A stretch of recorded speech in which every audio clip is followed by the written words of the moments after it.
What's good, YouTube? This is the only bigger in Yu-Gi-Oh, and I'm back again with another deck profile. This deck profile is of machines from the Troop Dupe Scoop format. The specific time frame would be the June 1st ban list of 2007 up until the September 1st ban list in 2007 hit. It's a super fun deck and a super fun format as well, and it's super cheap. You can get it anywhere from like $20 to $50. Anywhere in that price range is where I would estimate it to be.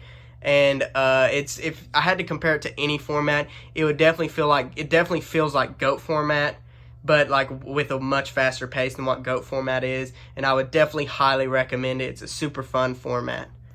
Anyways, starting off, of course, you're going to be playing the Triple Card Trooper. This guy is going to be basically played in every deck of the format except your anti-meta decks and your rogue decks. Other than that, he's played in everything. He lets you mill anywhere from 1 to 3 cards, and then he gains 500 attack for each card milled. So he ends up being a 19k beater until the end of your turn. And whenever he's destroyed and sent to the graveyard, you get to draw cards. So he's a very, very good card, and definitely like the best card in the format. Next, the triple Cyber Dragon. This guy is basically ran in this deck, not just because he's machine, but again, he's just like Card Trooper. He's very, very meta-defining, especially in this format. And going second, he is the best draw you can have going second.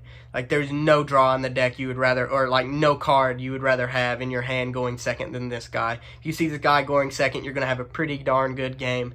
But he lets you, basically what he does is if you control no monsters and your opponent controls a monster, you get to special summon him from your hand. And then you play the 2 Cyber Phoenix. This guy just makes it to where your machine types can't be targeted by spell or traps. And then whenever he's destroyed by battle and sent to the graveyard, you get to draw a card. And then this next guy is a tech of mine. He's basically my version of Nobleman, because I don't run Nobleman of Crossout. But he's basically a Nobleman of Crossout with wheels, literally. And then he has 1600 attack. Whenever he attacks a defense position monster, it's auto-destroyed, and you don't apply damage calculation or anything like that. He's very good with Overload, Fusion, and Future Fusion plays. And, of course, Limiter Removal works with him, too, because he's a machine. And, again, you can bring him back with things like Premat and Call of the Haunted, where with Nobleman, you can't do that. Nobleman, the only way you can bring that back is if you play D-Mock, which I do not play D-Mock in this deck. The last machine of the deck is the One of Jinzo, my favorite monster in Yu-Gi-Oh history, and he's the channel logo. So I definitely got to play this guy, and he's a machine, so he works well with this. He it's basically a floodgate for trap cards, and there's not really much more to say about this card. I play a small Monarch, I don't know if you can call it an engine, but little small Monarch pool here. Rise of the Storm Monarch, he lets you return a card to the top of not even an opponent, just a card to the top of the owner's deck. So he's very good at setting your opponent back a turn. If you see him in Cyber Dragon, or if you see him in like a Brain Control or a Snatch Steal, even a Premat, you can really go off and have some pretty cool plays with him. Destalos, he's just here as a one-of just because he lets you discard a card at random from your opponent's hand. And if the card is a monster, they take 100 damage per level. The only downside I would say about this guy is if you do hit a Treeborn Frog, if you hit something like a Disc Commander or a Mally, it hurts and it sucks. Because with the Treeborn, it just comes back. That's a free tribute summon. The Mally, they get to banish it. If they have Metamorphosis, that's a free Ryu Senji, or again, a free tribute summon. And the Disc Commander, if they have Premat or something, that's a free draw. It's basically a Pot of Greed. They draw 2. So there is times where this card isn't good. But other than that, you know, he is a 24 beater, and he kind of has to be played. The One Sengen, this guy basically searches out almost everything in the deck that isn't a tribute monster. The only thing he doesn't grab that isn't a tribute monster is, of course, the Drillroid, because it has 1600 attack. The One Morphing Jar, this guy is, again, just like Sengen, he's basically from the beginning of the card coming out up until like it got banned, it basically was played in everything. You get to flip this card, everyone's hand, and both players draw 5 cards. And he's very, very, very good. The One of Spirit Reaper, this guy is very hard to deal with in this format. You only have the Brain Control, the Snatch Steal, the Ring, your Snipe Hunters. That's it. That's the only thing, like the only ways of getting rid of him in this format other than like a Nobleman, because not every deck plays Drillroid. The only deck that plays Drillroid would basically be this deck and Gadgets. So apart from like the mirror match, there's not a whole lot of ways of really getting rid of him and easy ways of getting rid of him, and that's the reason why I main him. Most players, like, if you go back and look at, like, the former of this time, most people had him sided, but I like to main him. The 2 Snipe Hunter.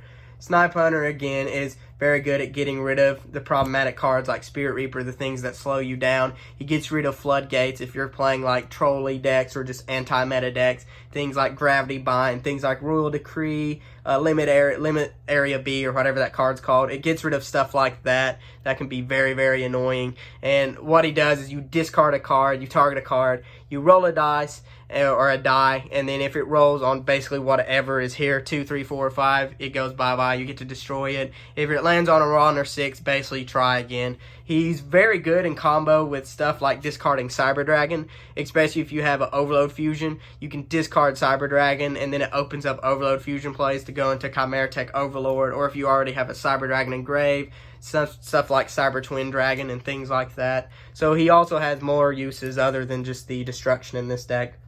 Onto the spell cards, the Future Fusion and the Overload Fusion. These cards, of course, you're going to be playing in this deck. Future Fusion, you get to send anything, like basically any of the materials to the grave. You're mainly going to be going for one of these 3 guys, and it comes out during the second standby phase after its activation. Overload Fusion, you banish cards from the field and the graveyard, and then you get to special summon out a Dark Machine type monster, so it only works with Chimera Tech Overlord. Or Overdragon, not Overlord. Overlord was not out yet. But a cool combo with this is if you open up Future Fusion or Overload Fusion, you can activate your Future Fusion, and then you can send to grave your Cyber Dragon, and then send to grave 5 other machine type monsters, and you're basically going to target your Overdragon here. And then what you can do is you can Overload Fusion, banish everything that you send to grave, and then this guy comes out. Of course, he nukes your field, which sucks. But at that point, like, you're going to win anyways, because you got a guy that can attack 5 times, or that can attack over 5 monsters, and he's absurdly big. So that's one of the cool combos in the deck if you do see those 2, which I have seen those 2. It doesn't come up, like, too often, but it does come up. And then the 1 of limiter removal. This here is just because it sets up OTKs. And if you see it with something like an Overload Fusion, you basically got game that turn. Or if you see it with the next card, the Machine Duplication, you basically are going to win that turn if you play it outright and the opponent can't stop it. Then, of course, the triple Machine Dupe. It just duplicates your card troopers. And that's really all it really does. It just gives you 3 1900 beaters and you draw 3 cards whenever they die. And then the 1 of Brain Control, this is just for your Monarchs, your Jinzos, or like Cyber Dragon if you can't special summon it. And again, it can get rid of Spirit Reapers if the opponent has Spirit Reapers and you don't have the Snipe Hunter at the time. Now on to the Spell Trap removal, or just stuff that opens up OTKs. Your Giant Tornado is basically just played for when you have the limiter removal, or you have the Overload Fusion, or the Machine Duplication. You basically play that thing down to make sure your opponent has nothing that can stop what's about to happen, so you can OTK them. Heavy Storm is, of course, Heavy Storm. Every deck plays it. MST, pretty much every deck plays it. The Power 4 that I like to call, they weren't known as the Power 4, but I like to call them as the Power 4. The Confiscation, pay 1,000 life, look at your opponent's hand, and then you get to discard a card. It's like a mini Delinquent Duo of the format. This is basically the Pot of Greed of the format. You get to shuffle back 5 monsters in the graveyard and draw 2. I mainly use this after I've Machine Duped my card troopers, or when I have Machine Dupe and all the card troopers are dead, it sets up the Machine Dupe play. The Snatch Steal for taking an opponent's monster. Normally you attribute over it, or if it's like late in the game, you can take control and basically just win the game off of it. Pretty much just bringing back your guys. I mainly use this just for when Jinzo's in the graveyard, or after I use Future Fusion, I'll bring back one of the guys I used on Future Fusion. And then onto the trap cards, the Power 4 from GOAT format, and it's also in this format. Of course, you've got your Mirror Force TT and Ring as just your removals, and of course these are the mass removals. And then you've got your Call of the Haunted to just bring back stuff from the grave. Again, Call of the Haunted on a Jinzo is just insane. And Call of the Haunted after you've used Future Fusion is also insane if you could somehow pull that off. The final 4 trap cards of the deck. And oh my gosh, it's so annoying. The triple Trap Dust Shoot with the 1 Mind Crush. Mind Crush was only at 1, I'm pretty sure. But Trap Dust Shoot, you get to look at your opponent's hand. It can only be activated when they have 4 or more cards in their hand, and then you get to look at their hand, return a monster back into the deck, and then Mind Crush, you basically can cheese off of that. You know what they've got in their hands. You can flip Mind Crush and call one of the power spells like Pre-Mat, Snatch Steal if they have that, or like Heavy Storm if they have that. Or if they're playing another deck, just call a big monster that's in their hand that helps them out. Just get it to the grave, and it's super degenerate, but you gotta play it.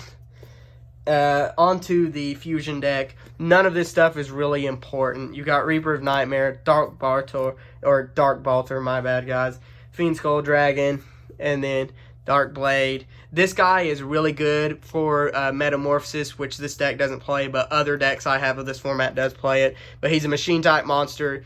He's opening up plays with like limit removal. So if you can play Metamorphosis in this deck to have Steam Gyroid plays, and he's very good if you do. It's just I don't have meta in this deck. The Ryu Shinji, this guy is also like one of the best level 6s of this format. He's like one of the only good fusion level 6s because he's basically like a walking Jinzo. He does basically similar to that. The Last Warrior, this guy, if you run DMOC, he's okay. Gatling Dragon, again, if you run DMOC and Metamorphosis, this can come up. He's a machine type monster. He blows up stuff, and he can have some potential OTK plays if you do want to run the Metamorphosis with the DMOC. These guys here are actually the important ones. Cyber Twin Dragon, Chimera Tech Over Dragon, and the Cyber End Dragon. The best of this is definitely this guy. This guy wins games when he comes out. In testing, he's won me every game except one when he's came out. He's just crazy, crazy, crazy good. It's hard. The card is just so hard to deal with, especially if you have a limiter removal when he comes out. It's GG. There's nothing the opponent can do unless if they've got a Mirror Force back there. But again, you use Giant Tornado and Heavy Storm. What do they have to stop it then? Just nothing, really. Anyways, I hope you guys enjoyed this video in this deck profile. I will be bringing more of this format. I also have more of the May 2002 format. I will be bringing more of that stuff too. So definitely let me know of anything you want to see. Whenever the rest of this stuff, I've been waiting for the rest of this format to come in. I have 4 decks done so far of this format. And by the end of all the stuff coming in, I'm going to have 7 decks done of this format.